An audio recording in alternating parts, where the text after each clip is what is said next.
but has always taken a very enlightened and capable interest in Whitehall and how Whitehall functions.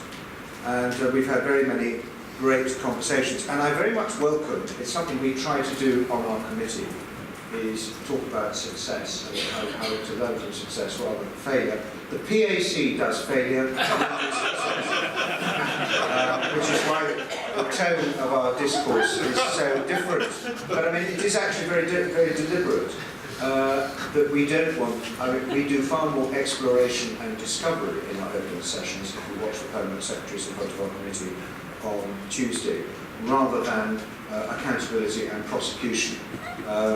And I think this also is about thinking about accountability in a different way. And this is all off my script, by the way. This is about looking at forward accountability rather than backward accountability, about what can be learned and who can we make accountable for making sure that the lessons are learned in the future, rather than just like an auditor shooting the wounded after the battle is over. In a speech at Howard and Castle in 1999, the civil service was described by Professor Lord Hennessy of Nimsby, the famous Whitehall historian, as the greatest single governing gift of the 19th century. It is an organisation which still carries the mystique of a great historic institution, and which is part of the fabric of our largely uncodified constitution.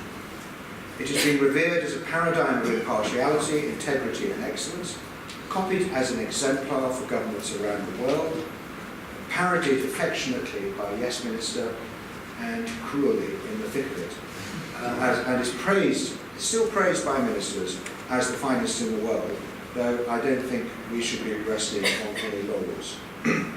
In the face of a great many challenges and changes over the decades, the civil service has shown remarkable adaptability and extraordinary resilience. Just a few examples of this include, for example, the digitisation of government services and the embracing of Whitehall by the digital government, and the resilience of the civil service in the face of significant staffing cuts in the recent years since 2010. Yet when we speak of reform of the civil service, Whitehall has frequently been characterised, including by myself on occasions, as resistant to change, part of its resilience, if you like. Indeed, in a report we published in 2014, entitled Civil Service Reform in the Real World, the Institute for Government borrowed Enoch Powell's conclusion on political careers, stating, quote, most civil service reforms seem destined to end in failure of one sort or another. The IFG concluded that even those reforms deemed a success represent a significant underachievement, with opportunities to build on them routinely missed. Before we reflect on this further, I'd just like to say a few words about the unique nature of the civil service, in order to provide some context on considering this. When giving evidence earlier this week to PACAC, Stephen Lovegrove, the Permanent Secretary, MOD, pointed out that reform of the civil service is much harder than reform of a private company, because corporations, in the end, I think this is a slight simplification, but in the end, they have a far narrower set of objectives. He highlighted making profits, but they have a much narrower set of stakeholders, objectives, and so on. Whereas even one government department has so many priorities and stakeholders and objectives, it's a very much more complicated concern, and therefore much harder to reform. Chris Wormald, the Permanent Secretary of the Department for Health, added the civil service's role as a provider of public services also means that it must adopt a more defensive attitude to risk, innovation and failure. This is because, he said, in many areas of public services, for example education or the NHS, failure is not acceptable. I don't think he was aware of the irony of quite what he was saying, and I think one of the things we need to know about risk aversion is that in fact it makes failure more likely. Another important point, also made during PACAC's evidence this week, is that of course many cases of successful reform across Whitehall, important lessons regarding the factors that cause attempts to reform the civil service to succeed failed to be drawn from it. One such case was presented to me last November when I spoke at the IFA PACAC Civil Service Inquiry. Now, here is a success. Sir David Oman, former director of GCHQ, pointed to the success of GCHQ in adapting to and harnessing the advantages of rapid technological development. Why has GCHQ managed this so successfully? And he came up with one explanation, that GCHQ, way ahead of most of Whitehall on digitisation, for example, has managed their transformation without the use of external consultants. And that's not, I don't think, about being anti-consultant to all consultants in the group. But it's about when there is a bias towards outsourcing, consultants tackle the issues from outside. This inevitably results in a lack of engagement from within an organisation with the solutions that are being propounded, a lack of ownership over the reforms that the civil servants themselves are going to have to implement. Lord Kersley, former head of the civil service, identified lack of engagement in the civil service as a key determinant of success or failure. Reform is not something you do to an organisation.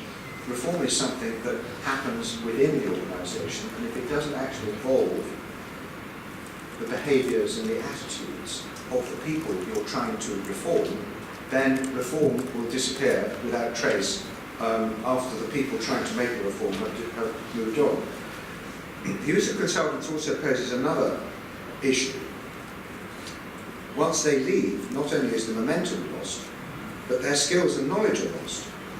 And for this reason, if you look at the highest functioning organisations, whether in the, like GCHQ or in the private sector, I started my life in Ford Motor Company, but other companies like John Lewis Partnership or Caterpillar, they very rarely recruit key people from outside. They're a headhunter's nightmare. They develop and grow their own talent, because when you bring someone in from outside, it takes far longer for that person to be in a position to add value within that organisation, particularly if it has a strong culture like the civil service. Another more fundamental problem affecting civil service reform, the one that PACAC is keen to explore in our current inquiry into civil service, is how the civil service can ensure its own sustainability as an organisation. This in the context of the fact that actually it's ministers that set policy and not the civil service itself, which is in the end accountable for the state of the organisation and its future. How can the civil service be more mindful of itself?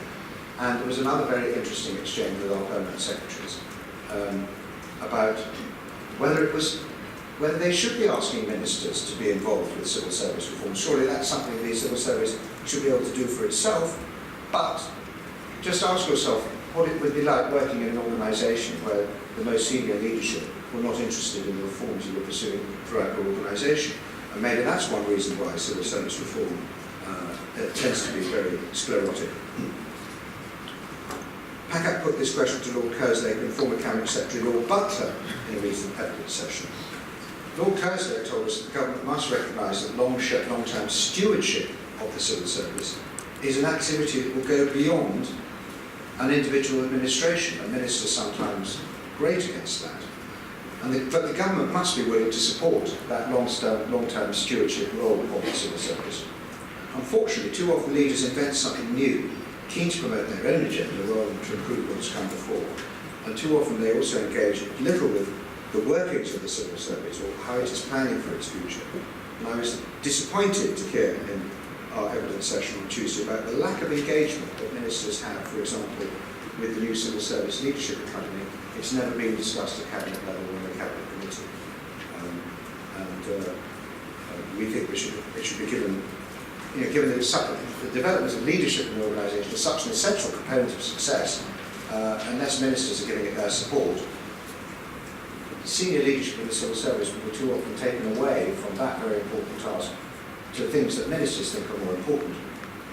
I would like to conclude on a positive note, reminding you that the civil service is overall a hugely successful organisation that has conducted itself throughout its history with an extraordinary degree of impartiality and integrity.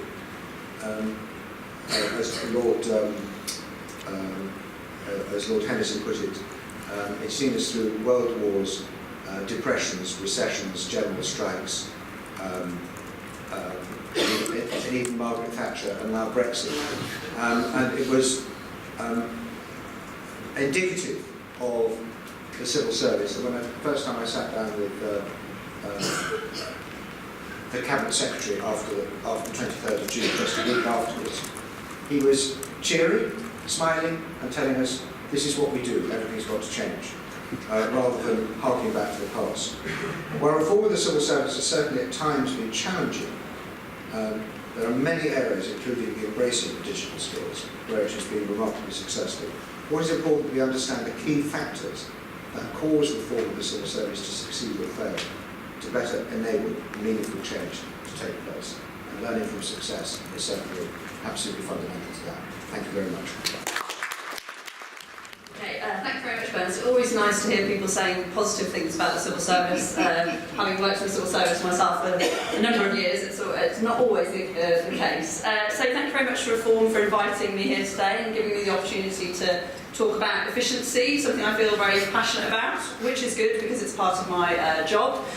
So I'm the Director of Public Spending at the Treasury, which means I cover spending control, spending reviews, efficiency, as well as the improvements in financial management across government through our Financial Management Reform Programme and government financial reporting. So pretty broad span, but frankly you can ask me about anything and in theory I should know the answer.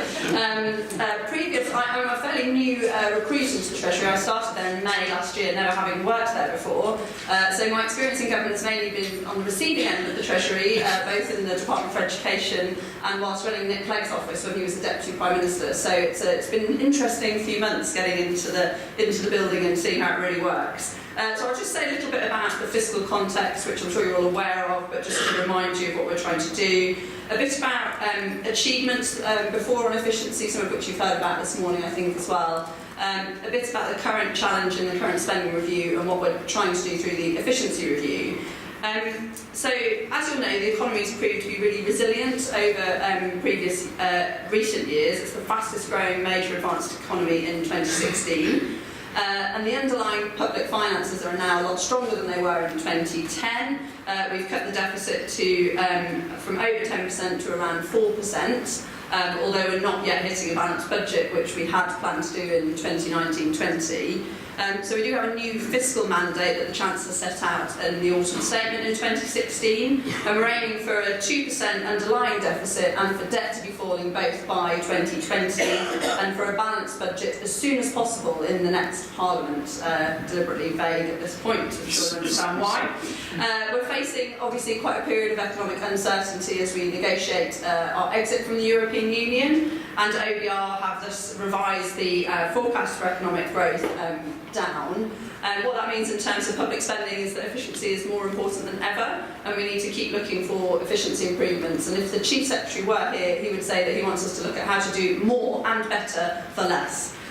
So he's very keen on this agenda and very keen to look at efficiency.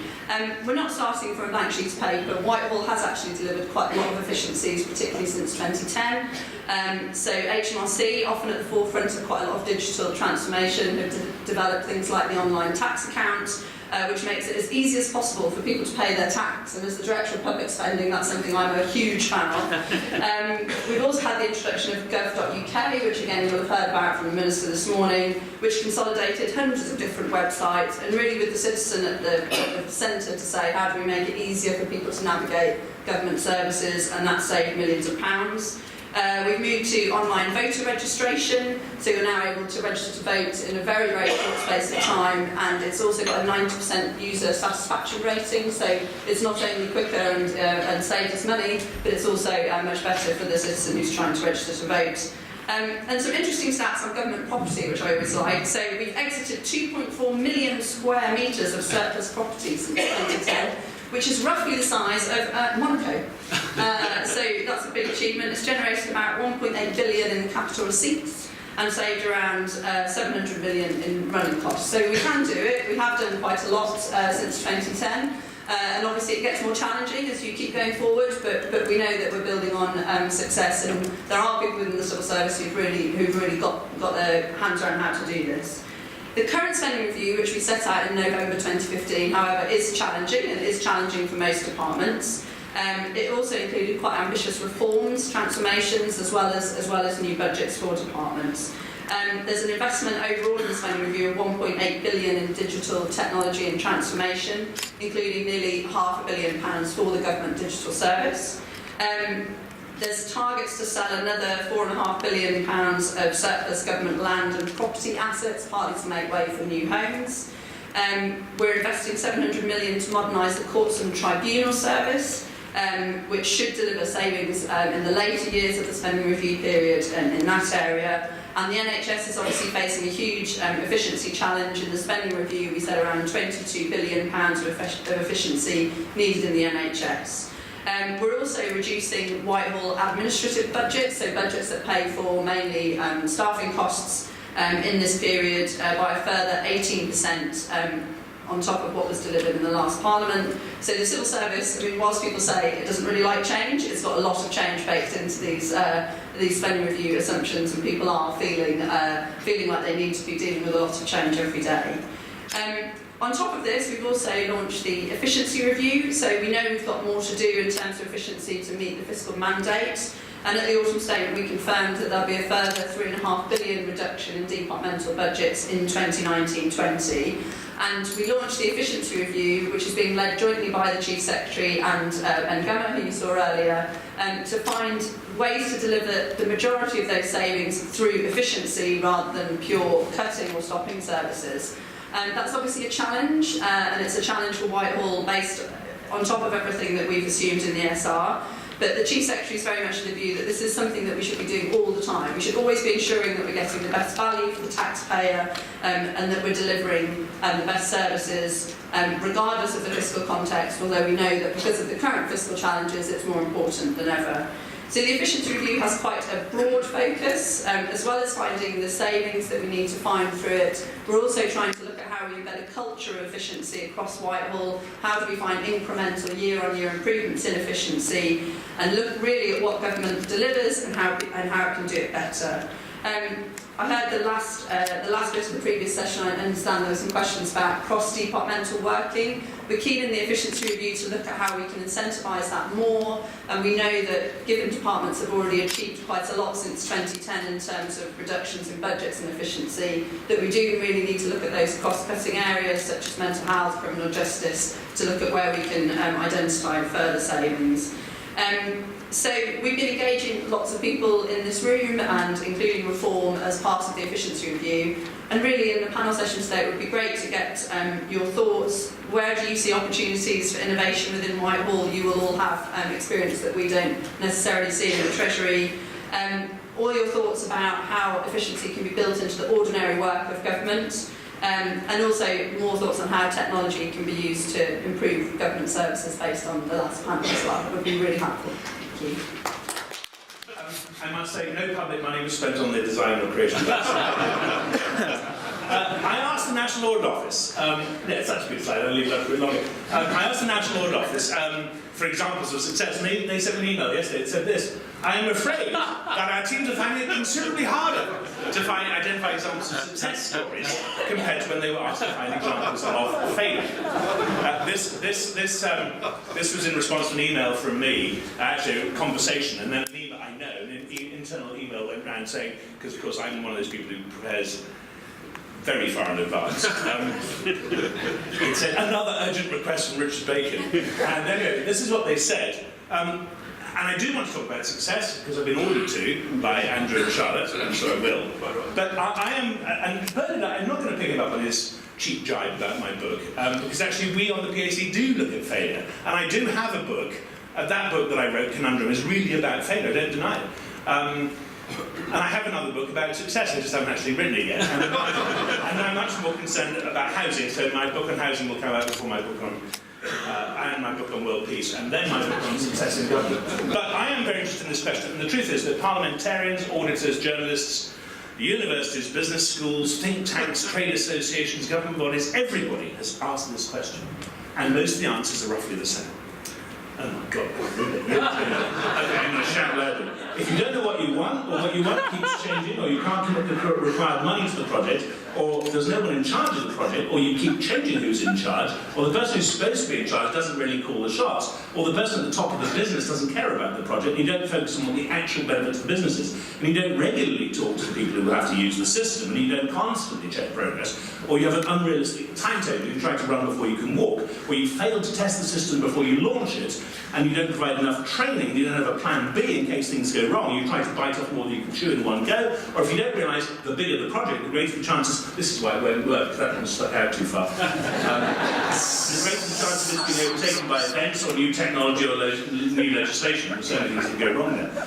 Or you don't realise that you may not have the skills you need to deliver the project, or you don't realise some suppliers are quite capable of telling you they can deliver when they can't. Then, don't be surprised if you end up with a mess that is way behind schedule, that damages your organisation, that traumatises your staff, costs much more than it's supposed to, and doesn't work. We have this thing called Cobb's parity. This is now a celebrated question. Martin Cobb of the Treasury Board of Canada, this was actually at the Chaos University Standards Group, he said, we know why projects fail. We know why projects fail. We know how to prevent their failure. So, why do they still fail? Well, it's not for want of trying. We have, I think I'll do this again. This is since 1968, so it's selective, it's not a whole lot. The Fulton Report of 68, the Derek Rayner Efficiency Unit of 79, the Financial Management Mission of 82, very good one actually, if you read it. Next Steps in 1987, Continuity and Change 94, basically reverse Next Steps. 95, Citizens Charter, 95, Taking Forward Continuity and Change, Modernising Government, 98, Gershon Efficiency Review, 2004, Civil Service Reform, Delivery and Values, 2004, Civil Service Reform, Delivery and Values, 1 year on, 2005, Capability Reviews, 2005, Putting the Front Line First, Smarter Government, the Civil Service Reform Plan, 2012, the Civil Service Reform Plan, 1 year on, the Civil Service Capabilities Plan, the Civil Service Capabilities Plan, 2014, refresh. They're all to-do lists, basically. That's what they are. They're all to-do lists. I think, and that's just if you go back to Next Step, if you go back to Continuity and Change, just go back to the last 20 years, it's roughly one white paper or one big proposal every couple of years for the last 20 years. My contention is, if to-do lists were going to solve the problem, we would have solved it by now. What's the answer after 50 years of effort, as John Manzoni told us a few weeks ago in the, actually last year, I think. This is quoted in one of the reform books, so you want to get that book. I'm trying to promote Andrew Sales. There is a lack of distributed capability in Whitehall. He told us they are June 15 and 14 is when he said that. But we do see success, and here are some recent successes. The automatic enrolment to workplace pensions, which went very well indeed. There was a good behavioural design for that. The introduction of the new state pension was well managed. The Syrian Vulnerable Persons Resettlement Programme was a very good example of Whitehall delivering something at extremely high speed when it's very urgent to do so. Actually, the same was true of emergency operational requirements, urgent operational requirements, UORs from the Ministry of Defence, although whether it was value for money is a separate point, but in terms of delivering it, it got done very, very quickly. Delivering free entitlement to schools, entitlement to education for 3 and 4-year-olds. Now, there may be a question about whether the middle classes were a bit quicker off the mark than the rest, and the extent to which it reached the most vulnerable groups, but it was very effectively and quickly done. Increasing the effectiveness of tax collection, DOTAS, Declaration of Tax Avoidance Schemes, that radically changed the cost and benefits for people coming forward with new schemes, and it made a significant difference to HMRC. The Department for Education State Strategy, this was some years ago, I'm not quite sure whether that was mostly due to Michael, who's not with us today, or due to John Thompson when he was finance director there, but if you compared the DFE estates metrics with we've now heard the whole Monaco's been moved, but if you compare the DFE metrics with I think it was DCMS, funny enough, the Football Association.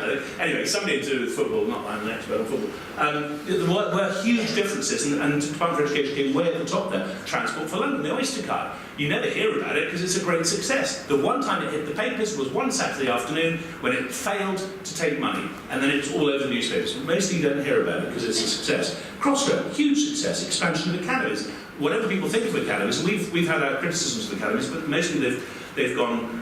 Well, they are varied, but some of the most compelling evidence we have ever seen from any witnesses on anything was on academies. And the same with establishing free schools. I mean, it has liberalised and opened up things. Apprenticeships, we had a national apprenticeship service. Simon Moore, one of the most passionate witnesses we've ever had. And of course, the London 2012 Olympics, which the Association for Project Management described as an intellectual goldmine, and I don't think that's an overstatement. The question really is, what is the cause? What is the cause of all this failure and all this success? As Bill Clinton nearly said, It's behaviour, stupid. In other words, we need to ask ourselves, where does our behaviour come from? Consider the following descriptions: schmoozing, scheming, consensus building, mediating conflicts, developing trust, abusing trust, mutual fear, total domination, reconciliation under the pressure of circumstances, the development of rivalries, the repairing of ruling coalitions. I dare say Jane had a little bit to do with that in her last job. Which of these behaviours do you recognise? I would think you probably recognise all of them, and yet they are all well-observed and well-documented behaviours of chimpanzees. In other words, we are social primates. That's what we do. Frans de Waal, the Dutch-American primatologist, said the roots of politics are older than humanity. Primitive tribes compete for food and shelter, and they discovered there were two options basically. You can either kill each other, or you can collaborate to deal with other threats, like saber-toothed tigers, woolly mammoths, whatever it is. Aggression and reconciliation, not one or the other. Aggression and reconciliation are deeply, deeply, deeply wired into us. Translate that into an office environment, into a factory, into a parish meeting, or government department.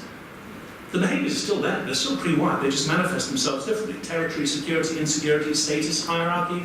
Ever heard of any of those? You get what we call human behaviour. The roots are very deep-seated. Frans de Waal's question, how do people actually behave, is one I think we should spend a lot more time pretending to. So, turn the nudge unit, I had this conversation, in fact it was Ian Watmore's surprised answer to my question when we misunderstood each other over the floor of the committee that made me realise I might be onto something. When I said, you've got this great nudge unit, why don't you use it to actually not just point out to taxpayers to get them to pay tax more quickly, which is Gus's favourite example, Gus McDonald's favourite example. Why don't you point it inwards to the behaviour of ministers and civil servants and parliamentarians? Well, that's a good idea, he said. And that's, I think, what we ought to do. Von Clausewitz, of course, said war is merely the continuation of politics by other means. That's always seemed to me to have a very obvious corollary, that politics is the continuation of war by other means. In other words, politics is reconciliation behaviour. There's a book called The Silence of Constitutions by Michael Fowler, which I think is a profoundly insightful book. It came out in the early 90s. He talks about gaps and abeyances. He calls them tacit agreements to maintain deep and unsettled issues in a state of genuine ambiguity. We always say don't even go there, don't we, in conversation. We're usually talking about something that's frustrating or sensitive or absurd, but which can't easily be changed without unacceptable damage to the system that we're operating in. In other words, ambiguity has its uses, especially in politics. The light bulb moment for me was when I heard, I read Ross Anderson, who's a professor of computing at Cambridge, say this: project managers must forever be closing down options early, while political managers try to keep all options open forever. Another light bulb moment was Terry Levy, the former boss of Tesco. I hate to say the words politics in this but it was a thing for his book then. He said this: project management and the democratic process are not a good mix. And James Spark, who's a leading software expert and proponent of exploratory testing, said everything that really interesting happens on software projects, he could just as easily have said to projects, eventually comes down to people. The capacity for ambiguity versus the need for clarity is at the heart of all this. Ian Watmore, again, this was a huge light bulb moment for me, he was talking about projects failing. He said, it's very rare that the technology is the problem in these so-called IT projects. It is nearly always the case that either the project management has been done incorrectly or the policy ambition is too ambitious. The reason why IT is the place where it gets found out is because that is where all the codification of what has been decided finally comes to fruition. And this was the light bulb moment for me. He said, and machines are pretty bad at handling ambiguity. And the ambiguity is essential for human survival and at the core of politics. In other words, the thing that is most essential in politics is the thing that is most toxic for the delivery of successful projects. In other words, it's really quite surprising that anything goes well at all. A key lesson from the Olympics, and it is an intellectual goldmine. David Birch said this: the one outstanding feature of the whole organisation, from the ODA through to the delivery partner, CLM, and the contractors, was that we worked hard to generate, I'm sorry I didn't keep that one as a separate build, one source of truth. We need to generate and recognise one source of truth. That was David Birch. Here are some questions to ponder on visibility. Does visibility and being watched closely make things easier or more difficult? I happen to think in the case of the Olympics, the fact that we knew there was something wrong with the Aquatic Centre and there were problems with it 6 years beforehand, the fact that they had a very, very capable management team with serious domain expertise and that they knew they were being watched, and they paid the right people the right money to get it done, made a significant difference. But visibility, you will all know, people have arguments about whether Gateway reviews being published make things better or worse. But it's an interesting question. Does it make things more easy or more difficult? Are bad projects, in other words, like anaerobic bacteria, can they only survive in the dark with a lack of oxygen? I think, personally, that good projects build muscle by being tested and being shown that they are intellectually sound. And mostly, if you're forced to defend something, you get better at it. Peter Lilly used to say this about going through cabinet committees. Sometimes it's only by testing to destruction an idea in front of your colleagues who are completely coming at it afresh that you realise what deep flaws it might contain. Are good projects like the best athletes? Do they train the most? There are probably 50 or 100 sprinters who can do the 10 or 100 metres in under 10 seconds, but it's always the same 8 to 10 to 12 at any one time who end up in the Olympic final. The same is true of the world's top tennis players. It's always the top 4 or 6 who end up in the Grand Slam finals. Is that because of the fact that they are better than the others, the fact that they train harder and work harder and are more mentally focused? Here's some instinctive questions that arise for us on our committee. Who is in charge? These are things which, when we're looking at stuff that comes before us, and when we're trying to ask ourselves why it's been a failure or whether it's going to be a success, who's in charge? Has the SRO changed frequently or too frequently? Has the timetable for testing been compressed? That's always an enormous red flag and a big alarm bell for me. It doesn't matter what the project is. Does the project have all the right skills in finance, in HR, in IT, in legal, procurement, and of course in project management? Is the capacity to be an intelligent client still there? Because if it is, that's good news. If it's been lost, if that itself has been outsourced, which we saw in a number of cases years ago, and we're still seeing from time to time, then that's a big, big problem potentially. Are the costs understood? Are the risks understood? And to Bernard's final point about risk aversion, John Bourne made this point, it's not an original point for me.